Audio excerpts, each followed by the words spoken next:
দর্শক মণ্ডলী, সালাম ও শুভেচ্ছা নিন। পারস্পেক্টিভে আপনাদের আমন্ত্রণ জানাচ্ছি আমি নাসির মাহমুদ। এ আসরে আমরা বিশ্ব পরিস্থিতি, বিশ্বের রাজনীতি, শিল্প, সাহিত্য, সংস্কৃতি ইত্যাদি জীবন ঘনিষ্ঠ বিচিত্র বিষয় নিয়ে কথা বলবো, বিশ্লেষণ করব। আজকের প্রসঙ্গ যুদ্ধ নয়, শান্তি প্রেক্ষিত ইরান। বর্তমান পৃথিবীতে যখন সংঘাত, উত্তেজনা আর ক্ষমতার রাজনীতি চলছে, প্রতিযোগিতামূলক রাজনীতিতে একে অপরকে ছাপিয়ে যাচ্ছে, তখন বড় যে প্রশ্নটি সবার আগে সামনে এসে দাঁড়ায় তা হলো, সাধারণ মানুষ কি যুদ্ধ চায় নাকি শান্তি? ইরানের উপর চাপানো যুদ্ধ প্রসঙ্গে আসা যাক। আলোচনা চলছিল পরোক্ষে, মত অমত থাকতেই পারে, আবার ভারসাম্য তৈরি হতে পারে, কিন্তু না, পরমত সহিষ্ণুতার পরিবর্তে অবৈধভাবে বারবার হামলা চালানো হলো ইরানের উপর 2025-এর জুনে এবং 26-এর ফেব্রুয়ারিতে। হামলা চালালে আর আলোচনার গুরুত্ব থাকলো কোথায়? আলোচনার ভেতরেই ইরানের উপর চাপানো হলো যুদ্ধ। বলা হলো যুদ্ধের টার্গেট হলো ইরানে সরকার পরিবর্তন করা এবং পরমাণু শক্তি ধ্বংস করা। যুদ্ধের ভেতর এর সাথে যুক্ত হলো হরমুজ প্রণালী। এখন এটাই, এই হরমুজ প্রণালী প্রধান বিষয় হয়ে দাঁড়িয়েছে। ইরান যুদ্ধের রাজনৈতিক প্রসঙ্গটা এখন বিশ্বজুড়ে আলোচ্য বিষয় হয়ে গেছে। ইরানের প্রসঙ্গ সামনে এলেই আন্তর্জাতিক রাজনীতির অঙ্গনে উত্তেজনার ঢেউ ওঠে, জোয়ার বয়ে যায় আলোচনার টেবিলে টেবিলে।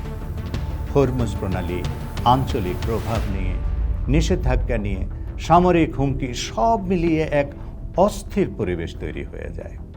যে যাই বলুক, বর্তমানে হরমুজ প্রণালী বিশ্বের সবচেয়ে উত্তেজনাপূর্ণ সামরিক ও অর্থনৈতিক সংঘাতের কেন্দ্রবিন্দুতে পরিণত হয়েছে। ইরানই অবশ্য হরমুজ প্রণালী নিয়ন্ত্রণ করছে। ইরানের বিরুদ্ধে মার্কিন ইসরায়েলি যুদ্ধের পরিণতি এখন ভোগ করছে সারা বিশ্ব।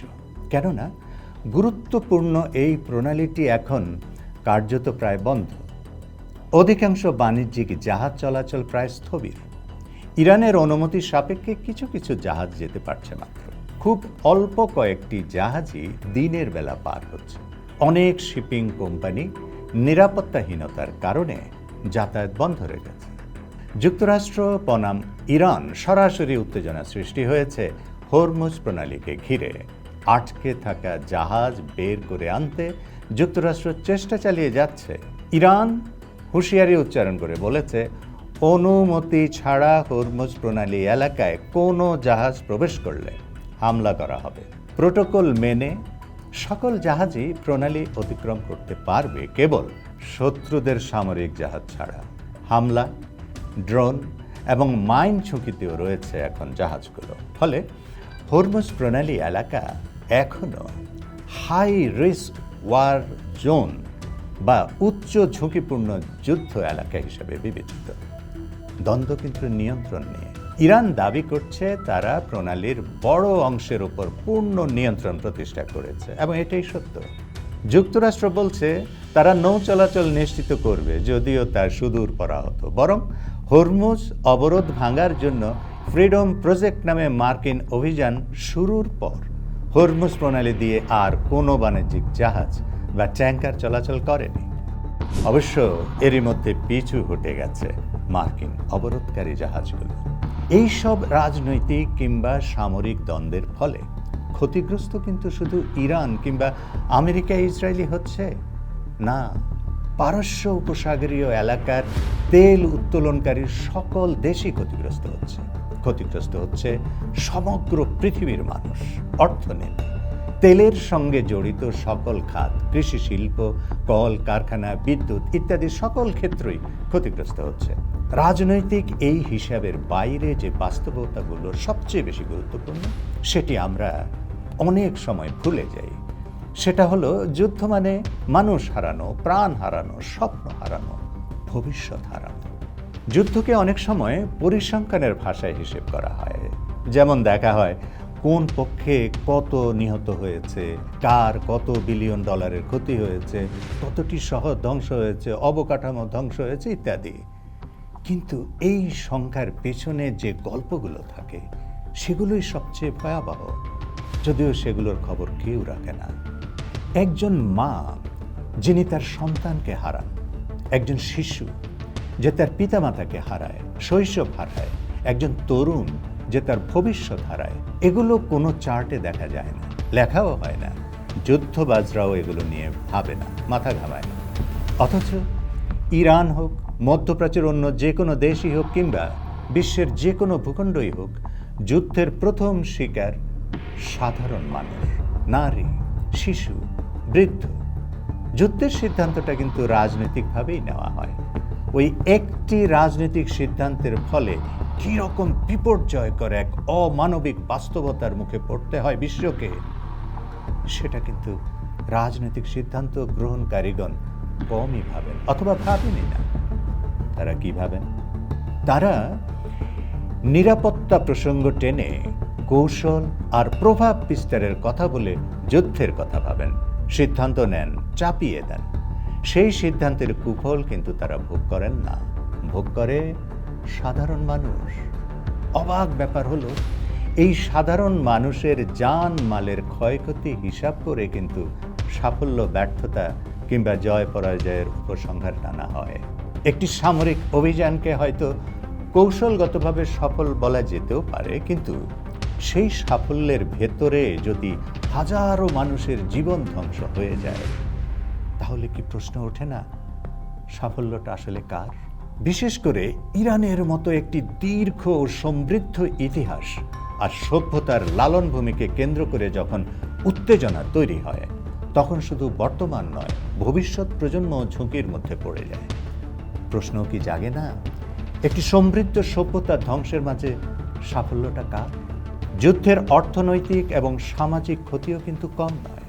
যুদ্ধে শুধু গোলা বারুদই ধ্বংস হয় না, বরং এটি যুদ্ধরত দেশগুলোর অর্থনীতিকেও পঙ্গু করে দেয়। যুদ্ধের কারণে একটি দেশের অবকাঠামো এবং তার উপর ভিত্তি করে গড়ে ওঠা উপরি কাঠামো ধ্বংস হয়ে যায়। যেমন ব্যবসা বাণিজ্য বন্ধ হয়ে যায়, আমদানি রপ্তানির চেইন স্তব্ধ হয়ে যায়, আর এর ফলে কর্মসংস্থান কমে যায়, মুদ্রাস্ফীতি বেড়ে যায়, শিক্ষা ব্যবস্থা ব্যাহত হয়, স্বাস্থ্য ব্যবস্থা ভেঙে পড়ে, ইত্যাদি ইত্যাদি আরও অনেক সমস্যা তৈরি হয়। এটা কোনো সাময়িক সমস্যা নয়, কেননা যুদ্ধ শেষ হলেও তার প্রভাব দশকের পর দশক ধরে থেকে যায়। একটি প্রজন্ম বড় হয় অনিশ্চয়তার মধ্যে, আরেকটি প্রজন্ম হারিয়ে যায় বিচিত্র সংকটের অন্ধকারে। দেশের শিক্ষিত এবং মেধাবী জনগোষ্ঠী, যারা একটি দেশের সবচেয়ে মূল্যবান সম্পদ, তারা নিশ্চিত ভবিষ্যতের স্বপ্নে অনেক সময় দেশ ছেড়ে চলে যেতে বাধ্য হয়। এটা একটি দেশের জন্য অপূরণীয় ক্ষতি। অদৃশ্য ক্ষতিও কি কম? যুদ্ধের কারণে বাহ্যিক ক্ষয়ক্ষতির পাশাপাশি এমন কিছু ক্ষতিও ঘটে যা চোখে দেখা যায় না, যেমন মানসিক ক্ষতি। এটা যে কোনো যুদ্ধের সবচেয়ে নীরব এবং সবচেয়ে বড় ক্ষতি। অবকাঠামো কিংবা উপরি কাঠামোর ক্ষতি হয়তো সময়ের পরিক্রমায় পূরণ হলেও হতে পারে, কিন্তু মানসিক ক্ষতি না, এই ক্ষতি পূরণ হবার নয়। কেননা যুদ্ধ শেষ হয়ে যাবার পর যারা বেঁচে থাকে, তারা যুদ্ধ শেষ হয়ে গেলেও মানসিকভাবে যুদ্ধের ভেতরেই থেকে যায়। পিটিএসডি মানে পোস্ট ট্রমাটিক স্ট্রেস ডিসঅর্ডার বা দুর্ঘটনা পরবর্তী মানসিক বৈকল্য। এটা একটা মানসিক অবসাদ, ভয়াবহ এবং জীবনের জন্য হুমকিপূর্ণ ঘটনা দেখা কিংবা সেরকম অভিজ্ঞতা লাভের ফলে সৃষ্ট একটি মানসিক স্বাস্থ্যগত অবস্থা হলো এই অবসাদ। কি হয়? রোগী সে ভয়াবহ ঘটনার স্মৃতি বারবার অনুভব করেন, যা তাদের দৈনন্দিন জীবনে নেতিবাচক প্রভাব ফেলে। এতে আক্রান্ত ব্যক্তিরা তীব্র উদ্বেগ, ভয় এবং মানসিক বিপর্যয়ের মধ্যে থাকেন। ট্রমাটিক ঘটনার কথা মনে করিয়ে দেয় এমন পরিস্থিতি মানুষ কিংবা স্থানগুলো এড়িয়ে চলার প্রবণতা তৈরি হয় আক্রান্তদের মাঝে।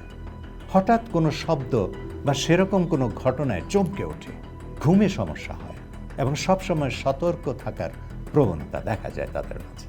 সব মিলিয়ে ভয় কাজ করে, অনিদ্রা দেখা দেয়, হতাশা সৃষ্টি হয়, সামাজিক বিচ্ছিন্নতায় ভোগে, ইত্যাদি ইত্যাদি। এই সব মানসিক ক্ষতি কিন্তু বাহ্যিকভাবে দেখা যায় না, তবে এগুলো সমাজকে এবং সমাজের সমস্ত মানুষগুলোকে ভেতর থেকে দুর্বল করে দেয়, ধ্বংস করে দেয়। যা না বললেই নয়, যুদ্ধের রাজনৈতিক সংঘাতের নির্মম শিকার হয় নিরীহ শিশুরাও। মিনাবের সাজারা তাইয়েবা স্কুলের ঘটনা বিশ্বজুড়ে সবার মনকে আক্রান্ত করেছে, শোকাহত করেছে। বিশ্বব্যাপী যারা মানবাধিকারের কথা বলে, যারা শিশু অধিকারের কথা বলে, তারাই এইসব নৃশংস হত্যাকাণ্ড চালিয়েছে। শিশু হত্যাকারীরাই শিশু অধিকারের কথা বলে। কি আজব কাণ্ড! এর চেয়ে আর হাস্যকর ঘটনা কি হতে পারে? গাজার ঘটনা কিংবা অ্যাপস্টাইন ফাইলের কথা কি বিশ্ববাসীর অজানা? অসংখ্য স্কুল ধ্বংস করেছে ইসরায়েল আমেরিকা। অসংখ্য গবেষণাগার, মেডিকেল সেন্টার, হাসপাতাল, তেল স্থাপনা, গ্যাস স্থাপনা, বিদ্যুৎ স্থাপনা, ব্রিজ ইত্যাদির মতো জনগুরুত্বপূর্ণ অসংখ্য স্থাপনা টার্গেট করে করে ঘোষণা দিয়ে দিয়ে তারা ধ্বংস করেছে, যা আন্তর্জাতিক সকল আইন কানুন বিরোধী। কিন্তু কে শোনে কার কথা? যারা মানুষের বিচিত্র অধিকার নিয়ে সোচ্চার, তাদের মুখে রাটিও নেই। ইরান একটি মুসলিম দেশ, এটাই কি অপরাধ? তাহলে কি মুসলিম দেশের জ্ঞান বিজ্ঞানে উন্নতি করার, অগ্রগতির লাভ করার কোনো অধিকার নেই? নতুন করে ভাববার সময় কি হয়নি এখন? কিন্তু বিকল্প কি? সবচেয়ে গুরুত্বপূর্ণ প্রশ্ন এটি, যুদ্ধের বিকল্প কি? যুদ্ধ ছাড়া কি কোনো সমাধান নেই? ইতিহাস কিন্তু ভিন্ন কথা বলে। বড় বড় অনেক সংঘাত সংঘর্ষ শেষ হয়েছে আলোচনার মাধ্যমে, কূটনীতির মাধ্যমে, ধৈর্য, যুক্তি ও সহনশীলতার মাধ্যমে। মনে রাখা দরকার, সংলাপ কখনো দুর্বলতার পরিচয় নয়, বরং এটি প্রজ্ঞার পরিচয়। ইরান সহ যে কোনো দেশের ক্ষেত্রেই যদি পারস্পরিক সম্মান, মর্যাদা, নিরাপত্তার নিশ্চয়তা এবং কূটনৈতিক আলোচনার সুযোগ তৈরি করা যায়, তাহলে যুদ্ধ অনিবার্য নয়। তারপরও যুদ্ধ কেন হয়? ব্যক্তি স্বার্থে? হ্যাঁ, অপ্রিয় হলেও কথাটা অনেক ক্ষেত্রেই সত্য। ইরানের উপর চাপিয়ে দেওয়া যুদ্ধ সম্পর্কে মার্কিন সাবেক ভাইস প্রেসিডেন্ট কমলা হ্যারিস নিজেই বলেছেন, ট্রাম্প যৌন অপরাধী জেফ্রি অ্যাপস্টাইন সম্পর্কিত নথি প্রকাশের ঘটনা থেকে জনগণের দৃষ্টি ভিন্ন দিকে সরানোর জন্য ইরানে যুদ্ধ শুরু করেছেন। এই কাজে তাকে প্ররোচিত করেছে শিশু হত্যাকারী দুর্নীতিবাজ নেতানিয়াহু। যুদ্ধ পরিস্থিতিকে তারা নিজেদের স্বার্থে ব্যবহার করেছে। ব্যক্তিকে ঘিরে কিংবা ব্যক্তি স্বার্থে দেশে দেশে যুদ্ধ সংঘাতের অনেক ইতিহাস রয়েছে। মিডিয়াকে ব্যবহার করে যুদ্ধের পক্ষে তারা জনমত তৈরি করে। আজকের যুগের মিডিয়া যুদ্ধের আবহ বেশ দ্রুত তৈরি করে দেয়। মিডিয়া অনেক সময় বাস্তবতার চেয়ে উত্তেজনায় বেশি ছড়ায়। অসচেতন সাধারণ জনগোষ্ঠী অনেক সময় মিডিয়ার ভাষ্যে প্রতারিত হয়। কিন্তু যারা সচেতন বলে নিজেদের মনে করেন, তাদের দায়িত্ব হলো প্রশ্ন করা, আমরা কি মিডিয়ার কাছ থেকে তথ্য পাচ্ছি নাকি প্রতারিত হচ্ছি? অনেকে আবার যুদ্ধকে খেলার মতো উপভোগ করতে চান। হ্যাঁ, যুদ্ধকে রোমান্স হিসেবে দেখানো খুব সহজ, কিন্তু ওই যুদ্ধ খেলার ভয়ঙ্কর বাস্তবতা বহন করা অত্যন্ত কঠিন। ইরানে ইসলামী বিপ্লব বিজয়ের পর বহু দশক অতিক্রান্ত হয়েছে। লম্বা সময় ধরে ইরানের উপর সর্বোচ্চ চাপ প্রয়োগ করা হয়েছে, অবরোধ দেওয়া হয়েছে, নিষেধাজ্ঞা আরোপ করা হয়েছে, বিশ্ব ভূগোল থেকে ইরানকে বিচ্ছিন্ন করে দেওয়া হয়েছে। তারপরও ইরান তিলে তিলে নিজেকে গড়ে তুলেছে। ইরানের এই অগ্রগতি শত্রুদের সহ্য হয়নি। বিনা অজুহাতে তারা ইরানের উপর যেরকম পাশবিক হামলা চালিয়েছে, তাতে ইরানের জান ও মালের ব্যাপক ক্ষতি হয়েছে, তাতে কোনো সন্দেহ নেই। কিন্তু শত্রু দানবদেরও ক্ষয়ক্ষতি কম হয়নি। তাদের সবচেয়ে বড় ক্ষতি হয়েছে ইরানের কাছে নির্মম পরাজয়ের মধ্য দিয়ে। ইরানকে তারা একটি পরাশক্তি হিসেবে প্রতিষ্ঠিত করে দিয়েছে এবং পশ্চিম এশিয়ায় তাদের সকল স্বার্থে যেরকম আঘাত লেগেছে তার মূল্য অপরিসীম। পশ্চিম এশিয়ার অন্তত 16টি মার্কিন স্থাপনা ধ্বংস করে দেওয়া হয়েছে। হরমুজ প্রণালীকে ঘিরে বিশ্বজুড়ে তেল সংকট সহ হাজারো সমস্যা তৈরি হয়েছে। এই সব সংকট কেটে উঠতে কত দীর্ঘ সময় লাগতে পারে তা অনাগত কালই বলে দেবে। ইরান প্রসঙ্গে মনে রাখতে হবে, ইরান শুধু একটি রাজনৈতিক ভূখণ্ডের নাম নয়, এটি একটি ঐতিহ্যবাহী জাতি, একটি সমৃদ্ধ সমাজ, একটি ইতিহাস, একটি প্রাচীন সভ্যতার নাম। ইরান একটি উন্নত সংস্কৃতির লালন ভূমির নাম। হাজারো বছরের ঐতিহ্যে সমৃদ্ধ এই সমাজে রয়েছে কোটি কোটি মানুষ যাদের চাওয়া খুব সাধারণ: শান্তিতে বাঁচা, কাজকর্ম করা, সন্তানদের ভবিষ্যৎ গড়া, নির্ঝঞ্ঝাট জীবনযাপন করা। কিন্তু যখন কোনো দেশকে শুধু কৌশলগত প্রতিপক্ষ হিসেবে দেখা হয়, তখন মানুষের মুখগুলো হারিয়ে যায়, আর তখনই ভুল সিদ্ধান্ত নেওয়ার আশঙ্কা বেড়ে যায়। সুতরাং যুদ্ধের চক্র ভাঙতে হবে। যুদ্ধ স্বাভাবিকভাবেই প্রতিশোধের চক্র তৈরি করে। এক আঘাতের জবাবে আরেক আঘাত, আর সেই আঘাত আবার নতুন সংঘাতের জন্ম দেয়। এই চক্র যদি ভাঙা না যায়, তাহলে শান্তি শুধু একটি স্বপ্নই থেকে যাবে। চক্র ভাঙতে হলে কি কি প্রয়োজন? সংযম, কূটনীতি, আন্তর্জাতিক সহযোগিতা এবং সবচেয়ে গুরুত্বপূর্ণ হল মানবিক চিন্তা। এই মানবিক চিন্তা অনেকেই করতে চায় না। তারা শান্তিকে দুর্বলতা মনে করে। প্রকৃতপক্ষে শান্তি কোনো দুর্বলতার নাম নয়, এটি সবচেয়ে শক্তিশালী সিদ্ধান্তগুলোর অন্যতম। যুদ্ধ দ্রুত শুরু করা যায়, কিন্তু শান্তি প্রতিষ্ঠা করতে সময় লাগে, প্রজ্ঞা লাগে, ইতিবাচক মানসিক প্রস্তুতি লাগে। আর যুদ্ধ তার পরিণতি সামলাতে প্রজন্মের পর প্রজন্ম লেগে যায়। ইরান হোক বা অন্য কোনো অঞ্চল, আজকের পৃথিবীতে সবচেয়ে বড় প্রয়োজন শক্তি প্রদর্শনীর পরিবর্তে বুদ্ধিমত্তা এবং মানবিকতার প্রয়োগ। কারণ শেষ পর্যন্ত কোনো পতাকা, কোনো সীমান্ত, কোনো রাজনৈতিক জয় একটি হারানো জীবন যেমন ফিরিয়ে দিতে পারে না, তেমনি জীবনের মূল্য ফিরিয়ে দিতে পারে না। তাই আমাদের সবসময় মনে রাখা উচিত, যুদ্ধ কোনো সমাধান নয়, এটি একটি অনন্ত ক্ষতির নাম। আর শান্তি কোনো স্বপ্ন নয়, শান্তি একটি মানবিক সিদ্ধান্তের নাম।